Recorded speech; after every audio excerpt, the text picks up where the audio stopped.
Good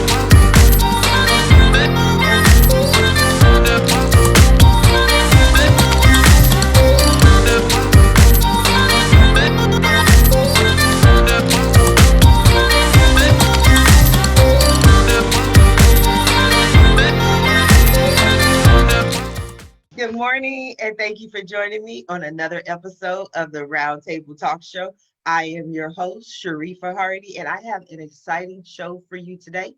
One of the reasons I know it's so exciting is because our first guest has been on this show 562 million times. No, I'm kidding. I'm kidding. I'm completely kidding. But you will recognize her face.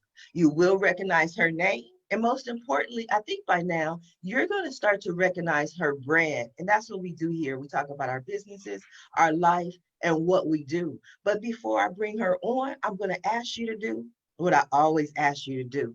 And that's to make me some new friends. Yes, go out and make Sharifa Hardy new friends because I want to be friends with all of your friends. And the only way that I can do that is for you to share me with them. That's right. Friends don't let friends miss out on the Roundtable Talk Show. And while you're sharing me with your friends, I'm going to introduce my friend, Allison Almond, and her business. She is the organizational maven. I messed that up, Allison. Like first thing in the morning, I can't even say organizational. You forgive me? I forgive you this time. This not next time though. Not next time. Are you gonna come back? Oh yeah, I'll probably be back in a month. I'll show up for my spot right next to you. Good morning, good morning, good morning. Did you bring me hot wings or pizza? Nothing this time? Nothing. Nothing. I've stopped the junk food. The quarantine 19 has left the building. I'm working on getting it down, the number. How are you? How are you? One of the things I loved about your social media recently is that you're like me.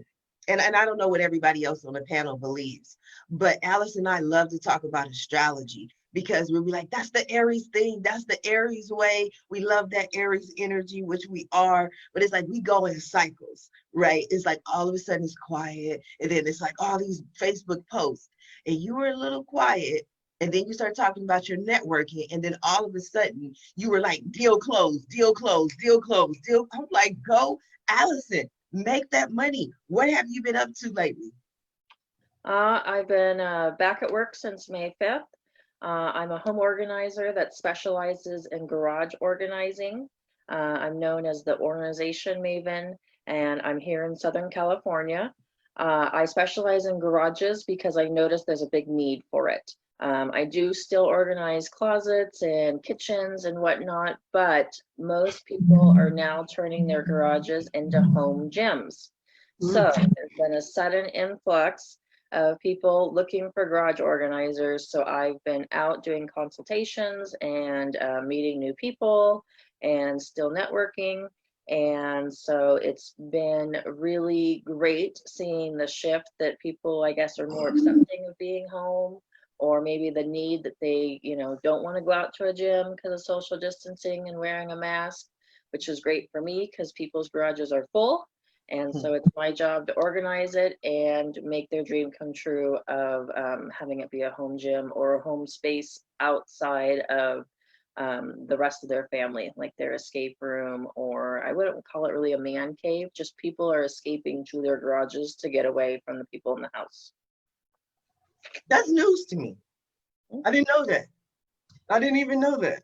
Like, that's interesting to me. Like, that's a whole psychological, and you know what happens? It's like now that you mentioned that, every show from now on, I have to like, did you escape in the garage to get away from your family? Like, I need to know these things. I didn't even know you had shifted to focus on garages. It happened about a month ago where I realized that I wanted to stand out from all the other home organizers. I did like a Google search and I saw that there was like 488 home organizers in Orange County. But then when I Googled garage organization, the only thing that popped up was those companies that remake garages, like the epoxy floors, the cabinets. there's no organizers specializing in garage organization. So then I tweaked on my SEO words and a lot of my branding information to include the garage organization so that I can pop up first after those companies that make over garages. So it's great that if you want to do an epoxy floor, but you have to see your floor in order to do the epoxy. So you need someone to come in and organize and get everything out so that you can do that. So I wanted to come up as the first search without having to do AdWords. So I just tweaked my branding, been talking about it more. I linked up with Houzz, Houzz, and I now have a branding person working for me, where I, on the landing page for Houzz, my pictures are starting to be added to their general loop of projects. And then there's some video things in the works with Houzz that to help. Same thing on Houzz. There's 1 million home organizers in Orange County. None of them specialize in garage organizing. I don't know why. So I saw that the need, I just was looking for ways for me to stand out and be picked more often, or if people are Googling or going on to different websites. And then with being picked more, when I go out to consultations, I'm asking, why suddenly do you want to organize your garage? Oh, I want to do a home gym. Oh, I want to escape. Oh, I want my kids to do homeschool out here. All these different reasons are popping up. So that's just helping me get more work and be different. And I can still do social distancing as long as they're in the house. Then I'm outside in their garage working. And so it's just been a new marketing idea that kind of just happened over the course of the last month. Since last time I saw you, it changed. That's what I'm saying. That's what you have to come back every month. Like I need you here as a permanent seat. I can tell you what's trending. Right. Like, and here's Allison. Yes. You gave us a lot of information. You gave us what you did step by step over the last month to pivot and to redirect your business. And if people didn't take anything else from what you said, key in on the keywords and how you mentioned the SEO and how you tweaked your SEO. That sentence alone was a gold mine that I do not want anyone to miss. Please give that to us again, Allison, because you understand what I'm saying. Like, people may have glossed over what you just said, but I want to explain this to people. You literally took your business in a new direction by rewriting the content and the meta tags and the metadata on your website so that Google is now finding you for more keywords, correct? Right. So I want to make sure we focus on that. The problem is a lot of us small businesses that are doing our own marketing is we choose words that are too vague or too big or too broad. So that's where the SEO specialists come in and say, hey, I'm going to charge you $8,000 and I'm going to do the words that are tailored to your company, but I don't know anything about you, but I'm going to charge this money.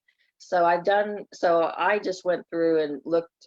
I Googled myself and I Googled where there was a need of. So like I said, when I typed in home organizers for Orange County, 488 showed up.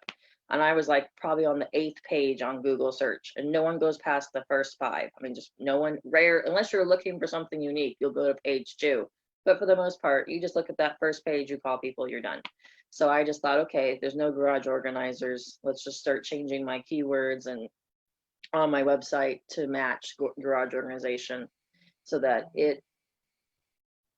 so I can be picked. I want to be picked. I don't want to be on page 7 because only people that go to page 6 are the celebrities.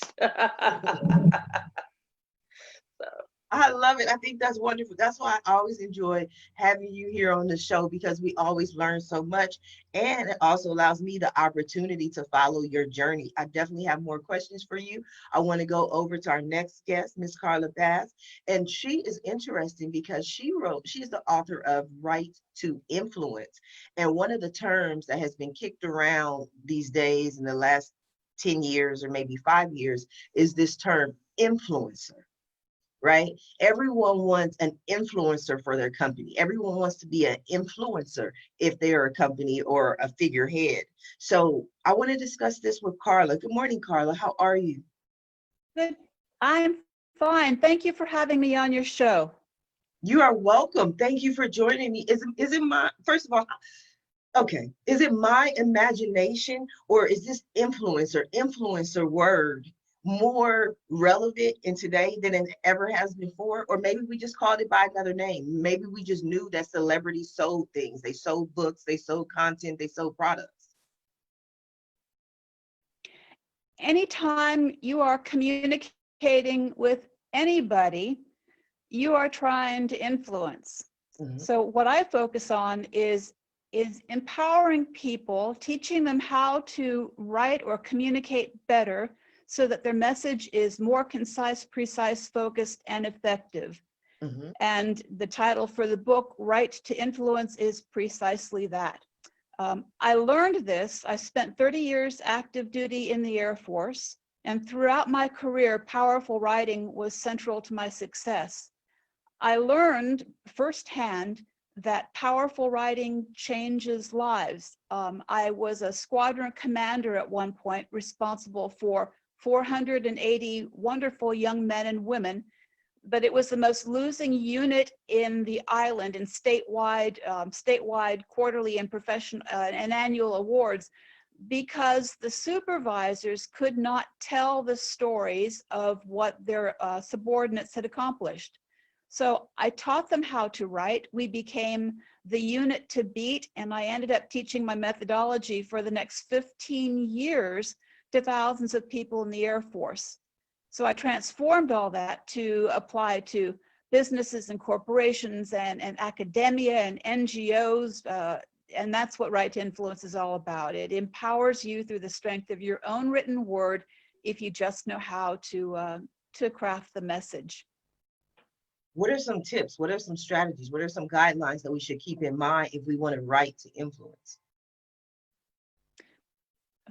The first thing is you have to know that every communicator is constrained by two things. You're constrained by time because everybody is busy, and you're constrained by space. You only have so much opportunity, whether it's the above the fold space on a web page, or if you're limited to 400 words or whatever. So the first thing is recognize that precision is paramount. The second tip is to outline your message. Given the fact that you are limited, what are the key points that you want to get across in what order? So I call that don't bury the golden nugget. Express first what is the most important, and then put the backup and the ancillary information following that. And then I have word sculpting tools. This is where you go through your draft, and sentence by sentence, you eliminate the redundancies, the wasted words, the words that hog space, so that you make sure that every single piece of that opportunity you leverage to your advantage. Okay, you gave us some gold there, Carla. And again, like Is it is it true that we're not supposed to use the word but in our vocabulary because it usually means something negative or it's a wasteful word? No, I use but. It's the same thing as however. I mean, if you're into space constrained writing, though, but is better because it has fewer letters than however. And it's not negative. It's just it's a pivot point in a thought. That doesn't mean it's negative. But the beauty, I was thinking about your garage spaces there. You're teaching people how to overhaul garage spaces and maximize that. I'm doing the same thing. I'm teaching people how to overhaul their means of communication and maximize the space and the opportunity that they have to convey that message. And this is so important for resumes, for input to performance reports, for marketing products, for attracting really talented employees. You have to know how to pitch your case. And there's a psychology. You have to know, and this applies to all of you, you have to know what is it that the consumer wants. You pitch your message from their perspective. How will overhauling their garage benefit them? How will they benefit from my book? How can I help change your life? And here is how. So that's it's empathy. You have to pitch it from the consumer's perspective. I like that. That was a great answer. And it reminded me, it gave me a memory there, which was kind of interesting because, back as a kid, one of my first jobs out of high school was working for TWA, for Trans World Airlines. And then I evolved, I sat on the customer service supervisor desk. And all of my coworkers, whenever they heard me say, however, they would go, oh, here she goes, here she goes. Like that was my word. We handled all these irate people and they would be like, you lost my luggage. And I would be like, I understand, we lost your luggage, it's gone. However, you will have to come in and retrieve it because we're not going to deliver it to you. And it's like, I always, yes, I understand. I understand that we just destroyed all of your wedding dress in your bag. However, because you signed that disclaimer, we will not be able to, reimburse you for it. So yes, those are great words. One of the things that I don't want to gloss over and what you said, Carla, is the use of the word above the fold. For our viewers or our listeners who aren't sure of what above the fold really means, because you're giving us gold, and I like to make sure people notice the gold. What is above the fold, Carla? Well, above the fold is the area on a web page that actually shows on your screen. Similar to Allison explaining how people will not go through page 4, page 5, page 6 of Google searches. Very often, people will not scroll down to the bottom of your web page. So the information that they first see, that's the golden space. That's where you want to get the message across, is the top part of that web page, because they may not hit that downward button and look at what's underneath it. So if you bury the gold nugget down there, you've just harmed yourself. Mm-hmm. Absolutely. I always tell people when we think of stores and we think of real estate, what do you say about real estate? The most important thing is location, location, location. Yeah. When you think of a website, location, location, location. And your prime real estate is above the fold. Yes, interesting. Yep. We're going to have a lot more conversation, but I want to go ahead and introduce our next guest. And this lady is amazing, but I tell you, I have this story. Her services I had once, and I was so scared. So I definitely want to learn more. She's going to talk to us about not only her business, but the art of threading. Good morning to Samitra Batra. Good morning, Samita. How are you? Good morning. I'm good. I'm good. I got to learn about the art of threading because I only had it once, and I was like so scared. Like, why did you introduce it? Why do you love the art of threading?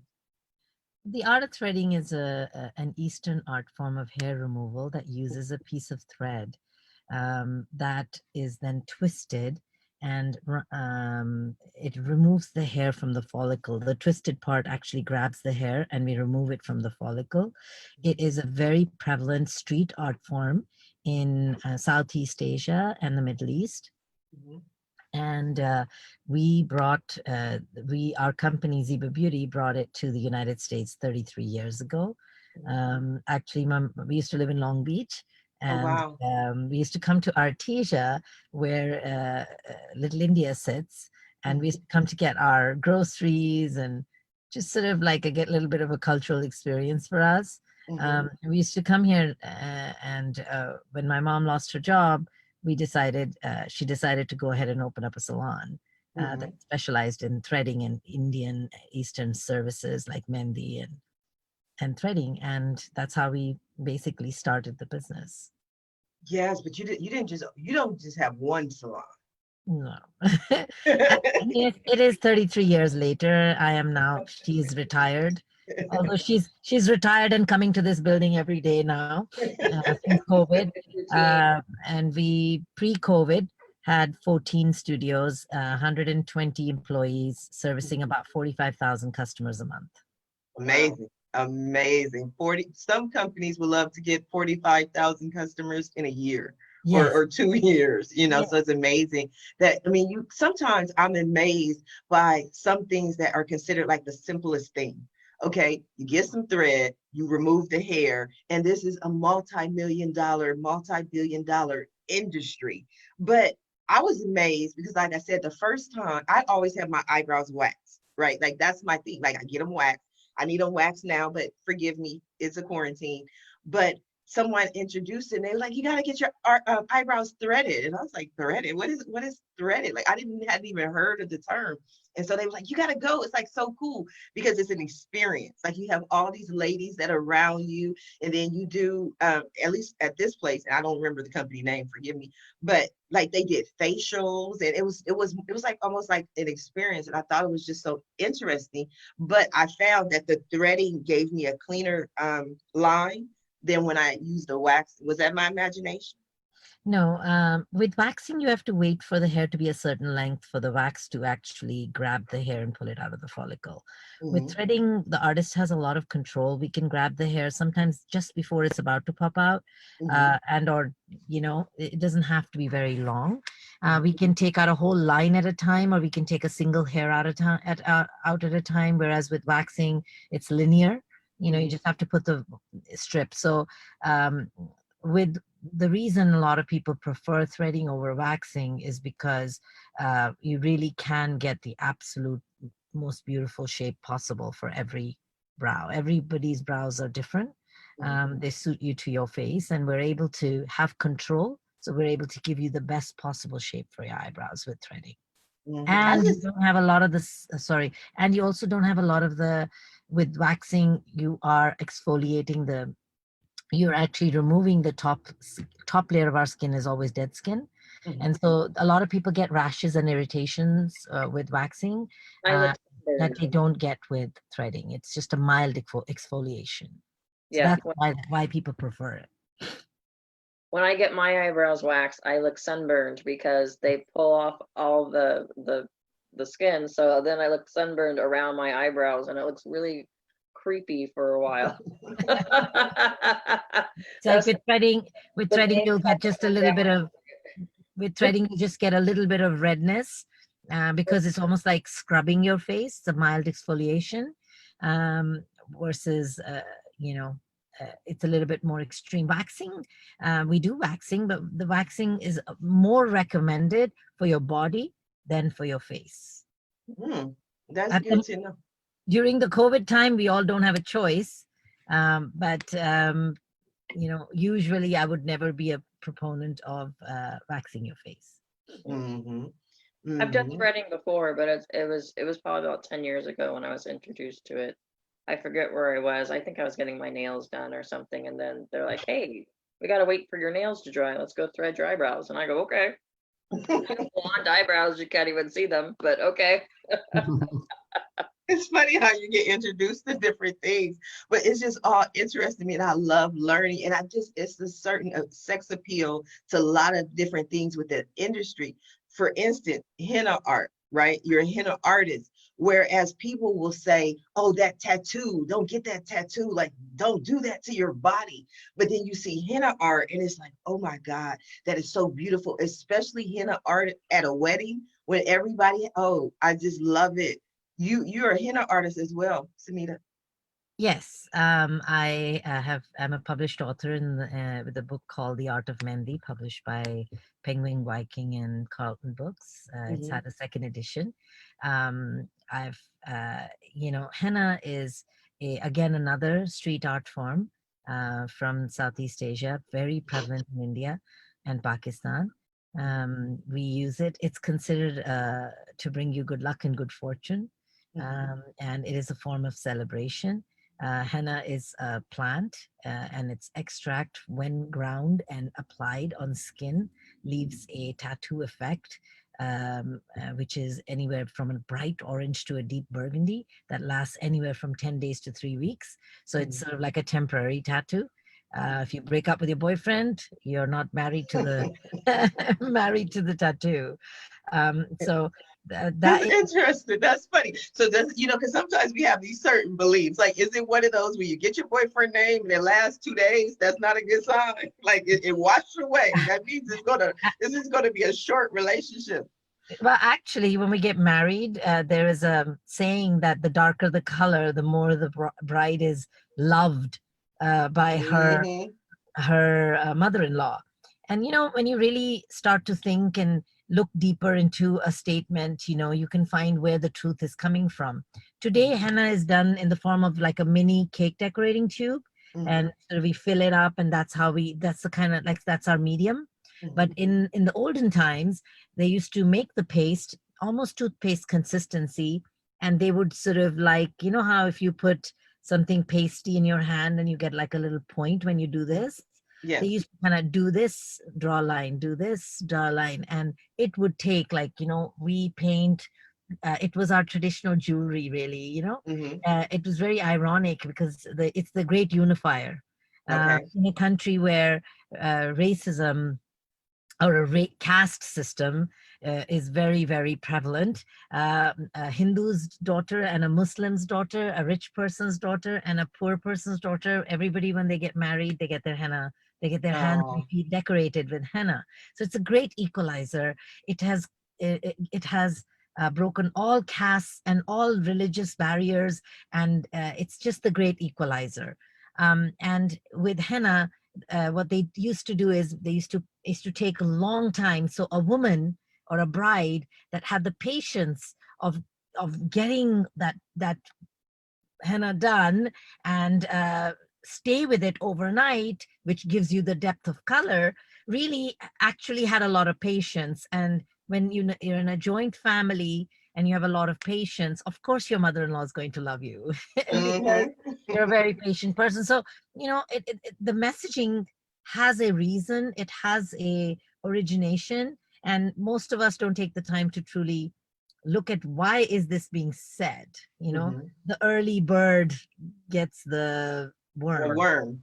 you know uh, it's because there's a lot more worms out there in the morning, and by the afternoon everybody's been sort of like they've had their meal. So Yes. there is a meaning to it if you study it. So with henna, it's supposed to bring you good luck and good fortune.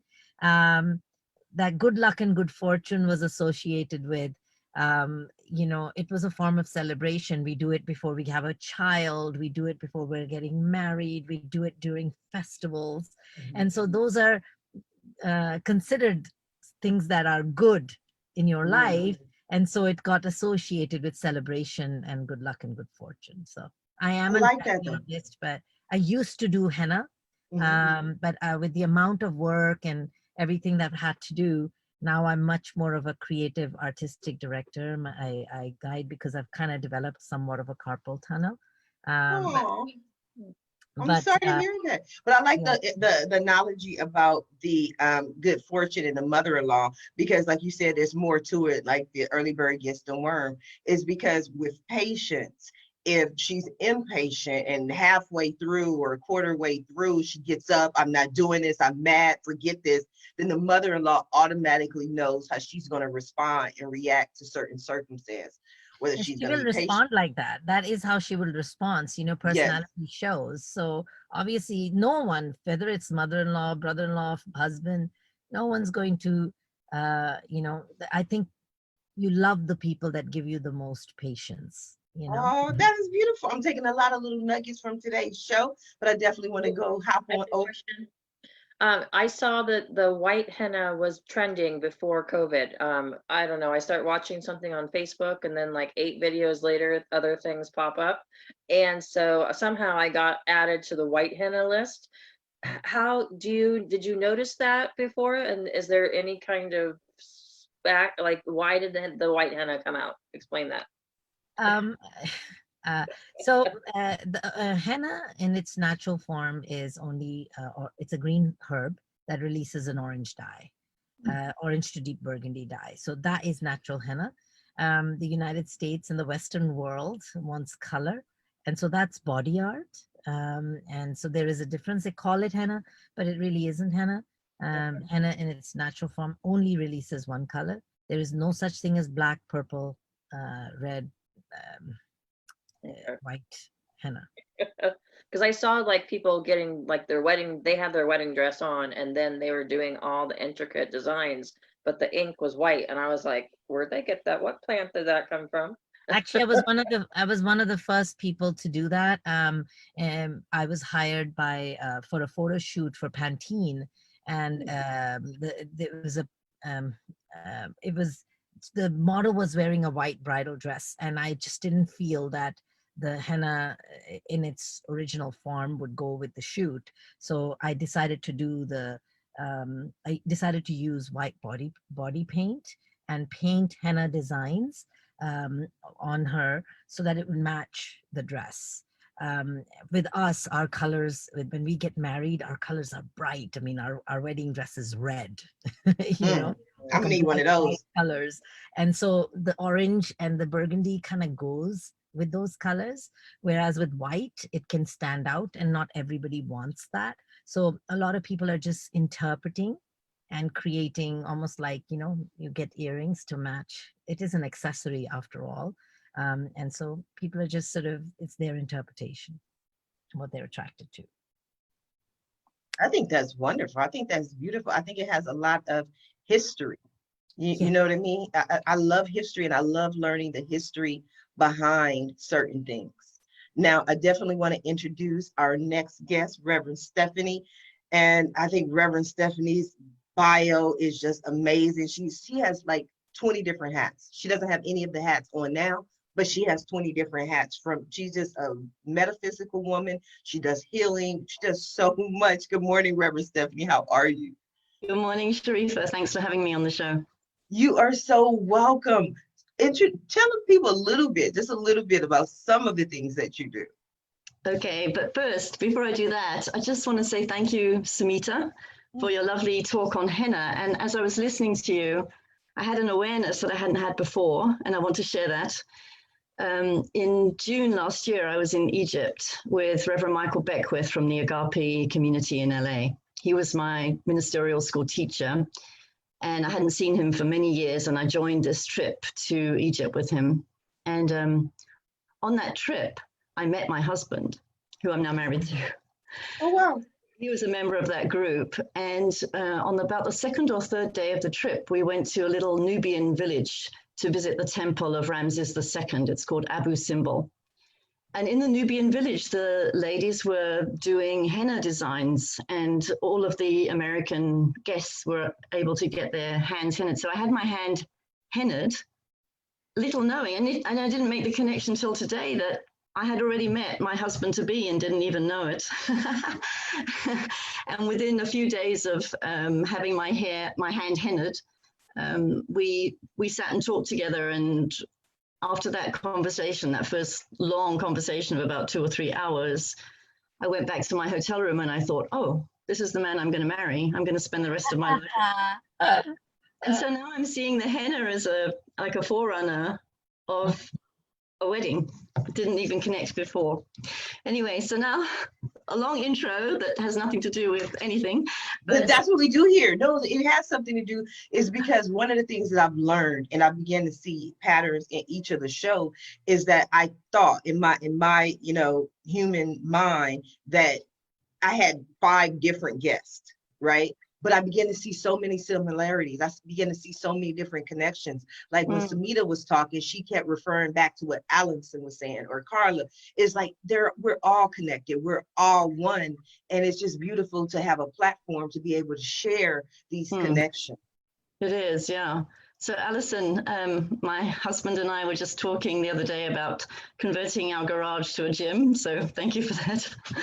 And Carla. Where are you located, Reverend Stephanie? We live in Medford, Oregon. Okay. Well, I don't know if Allison travels. I was just trying to get you a Southern California run, but it's okay. How did you talked about Reverend Michael Beckwith, you talked about Agape, your husband. How did you get into the metaphysical?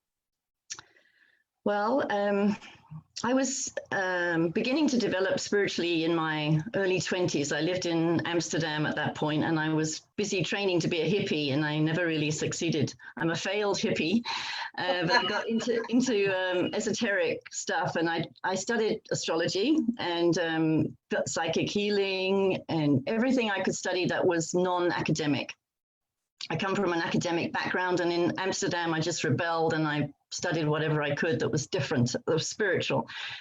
I grew up in a very alcoholic, dysfunctional family, a lot of pain, and I couldn't wait to leave home and find the meaning of life. So as soon as I got to Amsterdam, I just delved. And meanwhile, my mother got divorced from my father and moved to South Africa. And I judged her harshly for becoming a colonial in South Africa.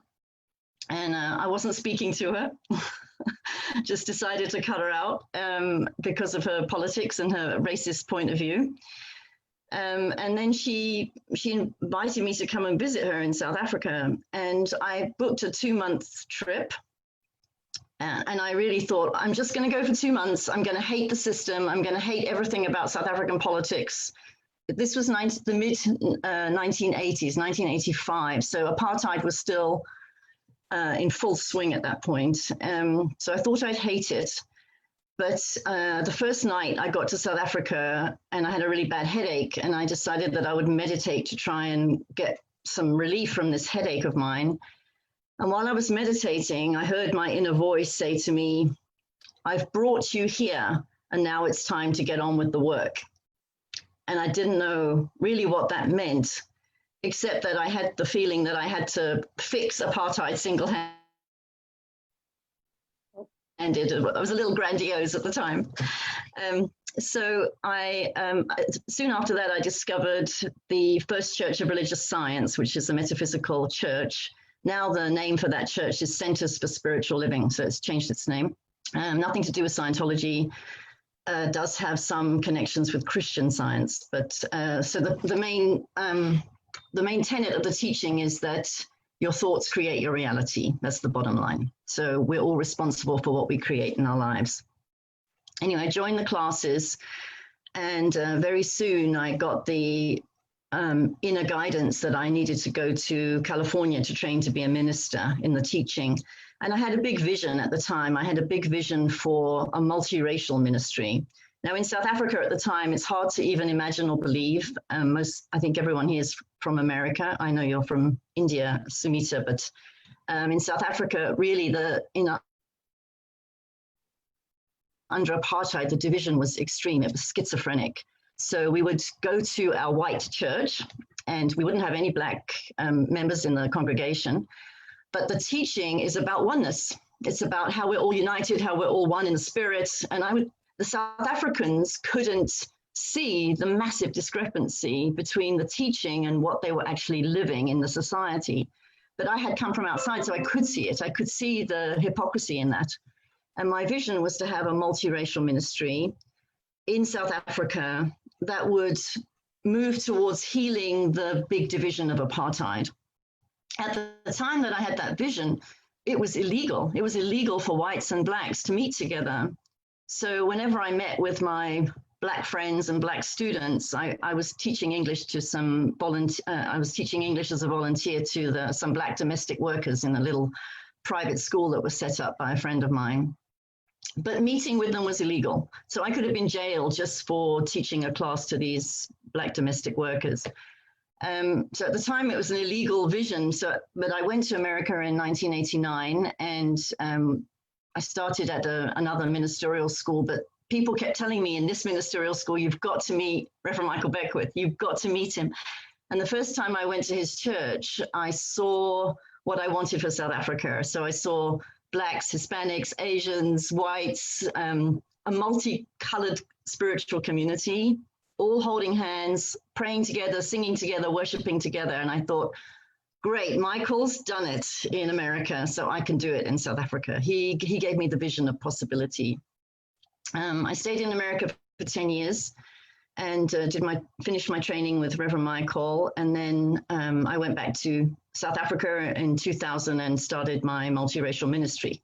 So well, that's amazing. That's like interesting. You did all of this because your passion was to unite people. And I believe that's just so relevant to what's going on today and what's going on in the world and what's going on in America. So that may have been years ago, but it's just so relevant today. I have a couple more questions. Didn't mean to cut you off, but I want to go over to Carla real quick, specifically because with Right to Influence, your focus is on the government and top people within America and the way they write. How does race play in that? Because sometimes when we look at words in history, it's like, this is the word that was said, but this is what was really meant. So I know you have to be careful about that. Carla, would you care to comment? Sure. I focus on helping you clarify your thoughts. Race doesn't enter into what I do. Mhm. It's just a matter of, if you have the message, here's how you communicate it clearly and precisely with precision to make sure it's understood, that it's tailored in terms that the audience will understand, and Mhm. so that you're able to pass the baton of your thought to somebody else. That's my focus. It applies certainly to government and businesses, but even more importantly, this is my calling, and I feel it as passionately as our dear Reverend there. I'm enjoying your story, by the way, but this is my calling because you can actually change your life. You can open doors to opportunity that would otherwise have remained closed, but for the fact that you couldn't tell your story. And I've got so many testimonials. Colonel Bass, if it hadn't been for you or for your writing methodology, I wouldn't have been able to. So this truly changes lives. So it's important for corporations and businesses, but I'm really heartened when I'm able to help individuals, help people open those doors. You said this was your calling. When did you determine that this was your calling? How did you determine that? I discovered this when I was at Lieutenant Colonel with the squadron. That's where I discovered that powerful writing changes lives. And over the next 15 years, I had so many people, testimonials. They'd stop me in the hallways of the Pentagon and say, if it hadn't been for you, I wouldn't have gotten into officer training school. I wouldn't have gotten the Congressional Fellowship, or I wouldn't have gotten, that's where I learned. And then when I retired, this is in my soul. It's in my soul. When I retired, I had to decide, do you write a book, you turn this into something that everybody can use? If you do, get off your butt. I putzed with it for 5 years. I couldn't stand it anymore. It was, okay, Carla, you either do it or you flush it. And double negative, I could not do it because I knew it had already helped so many people. God gave me this gift. I suck at math, but I excel in writing. And so, Oprah calls this a heart song. And if you're lucky, you can find your heart song. Well, I've been blessed with two. The first was service to my country. And then out of that came the second heart song, which I call a calling. And that's why I am so passionate about it. I love your honesty though. Like people always ask me, I'm gonna have to ask Carla because you break it down, you give them the truth. Carla said, get off your butt. I know those are words to live by. How about you, Samita? Is this your passion, what you do? This is, I love what I do. I have lots of passions. This was my family business that I fell into, and since March 13th, it's been shut down. I've chosen. I am the CEO today. It evolved into that over a matter of many years. But I had to make a choice. And when the governor decided to let us open back up as an industry, I still chose to stay closed because I feel that intimate touch services, it's too soon. And it is not safe for not safe for my team, my artist. It's also not safe for my clients. So at this point, Ziba Beauty is shut down. And you never know, we might have another shutdown for the industry as well, the way things are going. But I felt that it was really important and a responsible thing for me. I absolutely do follow my passions. In everything you do. When you get to know me, as people that know me know that Sumita equals passion. I just wanted to share my thoughts of what came to my mind in listening to each one of you speak. And I want to start with Reverend Stephanie. In terms of like the unifier, I come from Sikhism. I'm a Sikh. And the first word in our scriptures is one. I'm actually wearing the symbol Ek Onkar. Those are the first words in the Sikh scriptures, and the first letter is one. And so the oneness, and I think that the great equalizer has been COVID. It has really shown us how connected we are and how much everything is only going to collect. So, it's just so interesting how life works. And then for Carla, I learned and heard, I like to go to a lot of trade shows, and I like to read, and I'm very avid follower of quotes and things like that. And one of the things that always stood out to me was a description for but, which was that it's not necessarily a negative word, but it is a negator. It negates the sentence that came before it. I love you, but XYZ. You are you are beautiful, but.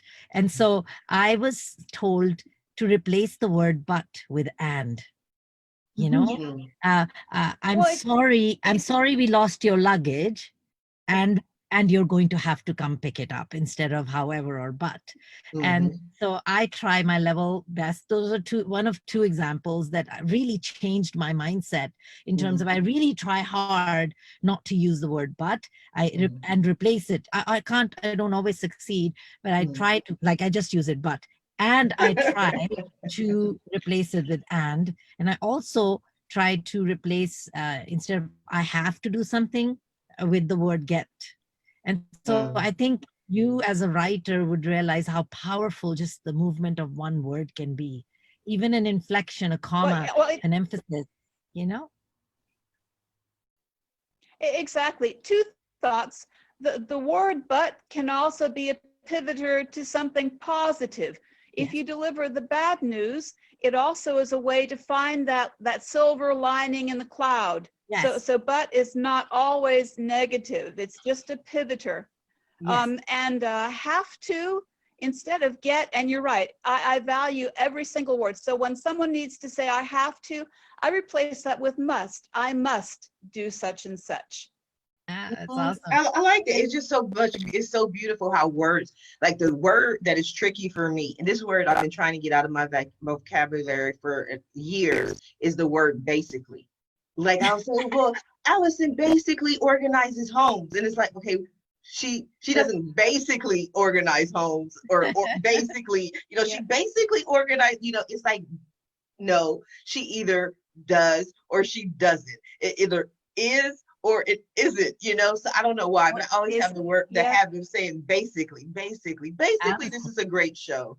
Allison, for you, my thought was I come from countries. I'm Indian of origin, but born in England and brought up in Iran. So I moved a lot like you, but countries, not cities and apartments. And America is I find it always funny that most of the countries that I come from don't even have garages, or the concept of garages are rare. It's a luxury. A lot of people don't have cars, and a lot of houses don't have garages. And America is the only country that I know where people park their junk. They park their $50,000, $100,000 cars on the street, and they use junk in the garage. Junk. So, America is very consumerized with stuff, and Amazon is a great delivery tool to give you that stuff. I'm not saying Amazon's bad, it just requires self-control. One of the things that I have, I guess, learned with moving 30 times is everything we have is just stuff. It's not important. One of the first moves I did, a lot of the moves happened before I had my child. And then when I had my child, I really tried to stay in a place longer than a year, so to provide consistency, because my child was under 5 and she's exploring her life and she doesn't know what's going on. And then I have to, yank her up and move her a bunch of places. So I really tried to minimize the moving while she was under 5. Then when she hit 5, then I could explain the moving process. And so I remember one night telling her, well, in so many terms, I was going to be homeless and we had to get rid of our stuff because my little car only fits so much. And so here she is 5 and she's only known like 1 or 2 houses. And so her little heart was just so innocent and fragile, and, trying to tell a 5-year-old, hey, we're going to be homeless. See this beautiful house we're in? We're going to be homeless in 3 days. Like, I have to purge all this and I have to find a plan B. And so I remember sitting her down and saying, hey, I know you like all this stuff in this beautiful house that we're in, but we got to move to a smaller place because I'm thinking we're moving into our car or a shelter or a motel or something to that equivalent. And I go, so I'm going to tell you the best thing about life is the most important things in life are you and I. And as long as we're together, everything else can be replaced, rebought, given to us, whatever. So she looks at me with her little eyes, you know, and everything, and she's clutching onto her stuffed animal, and she goes, can Dumbo come with us? And I go, oh yeah, Dumbo can come with us. And she's all, okay, I'm okay with getting rid of all the other stuff. As long as I have you and Dumbo, I'm good. Said from a 5-year-old that she was just Mommy and her stuffed animal. And from that point onward, I knew that I was doing a good job raising her and, you know, telling her what's important and everything like that. And so after that move, that was like, I don't know, 8 or 9 moves ago. So, so what happens is when I do a move, I get rid of everything down to the bones, the essentials that we need to live off of, and everything else I just donate.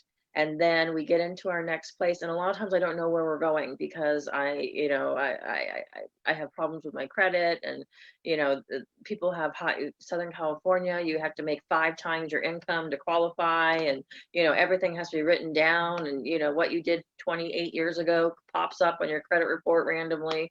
So you know, so I'm always fighting with that. So I never know where I'm going to end up.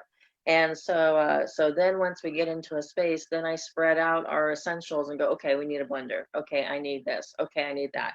And then I just go back to the same place I donated everything to and rebuy it. For like $2. And so then we spread out and we get all of our stuff. And then and every home I set up the same way and whatnot. But I remember but as I go into those homes, they have so much stuff and they're all attached to it. And when I bring up my minimalist idea to them, it's like I have 2 heads. And it's really, you know, I know that stuff is important and it has all these family heirloom feelings. And, you know, you met this person when I discovered people keep the outfits that they met their potential husbands from, like their spouses. A house I organized a couple days ago, they're moving to Korea. They have the shirts that they wore on their first date. They had to keep them. I think that's beautiful. That is so beautiful, but only those shirts. I mean, like you can't keep the shirts, the napkins, the, you know, the paper plate, like at least let some of those things go. And one of the things that I've learned, because I've lost everything that I owned, except for the clothes I had on me at that point. And so it's hard to let things go and people deal with it in different ways. But you know what? We'll discuss that more in a month when you come back, Allison. And if you, any of you other ladies, if you love to come back, I would love to have you as well, because we have so much to talk about. I didn't get an opportunity to learn more about Reverend Stephanie's journey. We just got that little tidbit of how she started. And I have to find out what happened since then. But since we are coming down to the last few minutes of the show, what I love to do at the end of every show is just simply allow my guests to speak directly to the audience, everyone who's watching live, as well as everyone who's watching the show in the archives, and just simply let them know what you want them to take away from your appearance. And we're going to start with you, Reverend Stephanie. Okay, thank you. Let me show you the 2 books I've written. This is called The Misadventures of an Irreverent Reverend. And that's my journey. I love your outfit.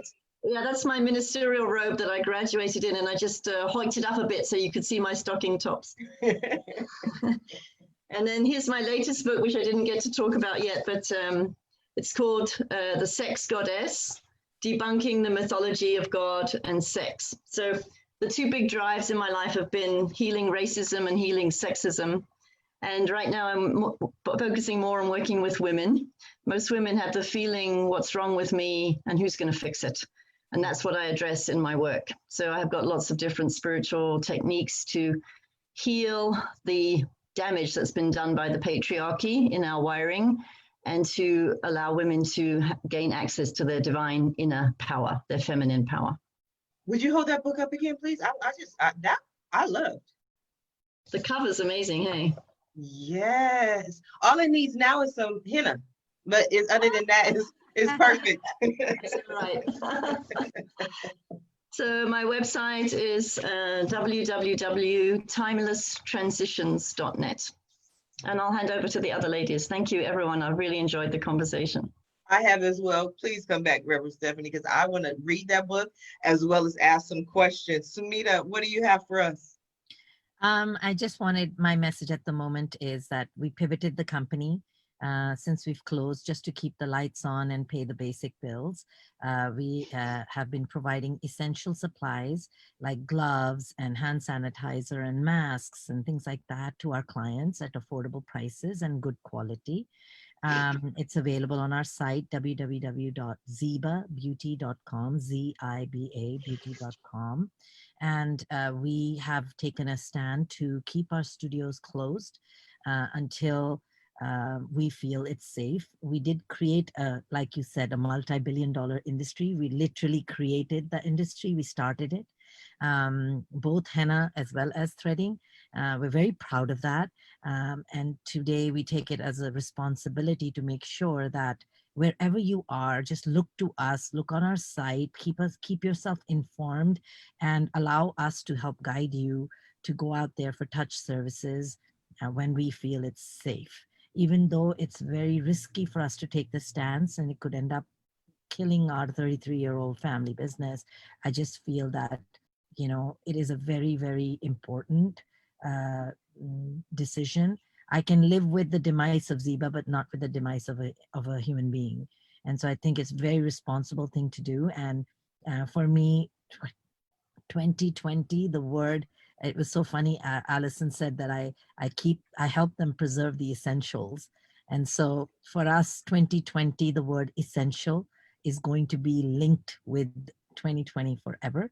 And that was the year we launched our essential supplies and our online. We didn't really have a online presence on our website, and today that's how we're surviving. So look to our website, come to zibabeauty.com. You'll see our blog, you'll see all the podcasts that I'm participating in, and you'll also see when we are guiding you to when it's safe to go get touch services again. Samita, I think that was just so beautiful. I really, really honestly do. It touched me in my heart. It touched me emotionally, specifically when you said that, it could really honestly risk this 33-year-old family business. But I've seen so many of the memes going around and say, be clear, the nation is being open for economic reasons, not for health reasons. So we really have to understand that and be clear. And so I love how even as a CEO, as an entrepreneur, as a businesswoman, you put the health of the people in front of your profits. So I applaud you for that. Thank you. Carla, what do you have for us?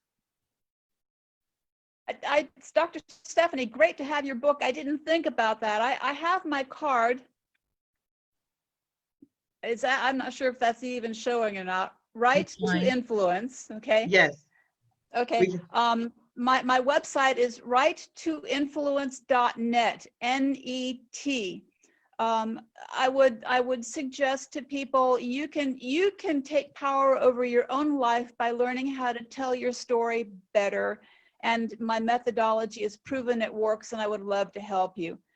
The second edition just celebrated its first birthday this week, actually.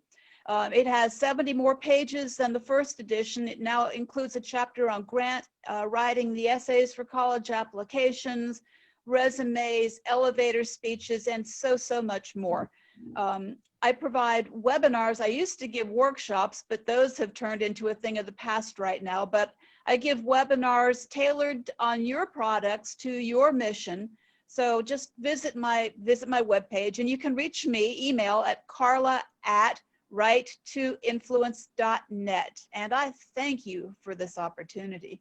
You're so welcome. I'm going to have to hop over there to righttoinfluence.net just so I can learn more about grant writing. One of the things that I've been focused on during COVID-19 is how do we get this money? But I think one of the people who can answer that question is my dear friend, Allison Almond. How we get this money, Allison? I don't know. Hard work or hard work? I don't know. I didn't qualify for much of the free money, so I've been out just working every day. The best way I didn't qualify either, so I've been working right along with you. Well,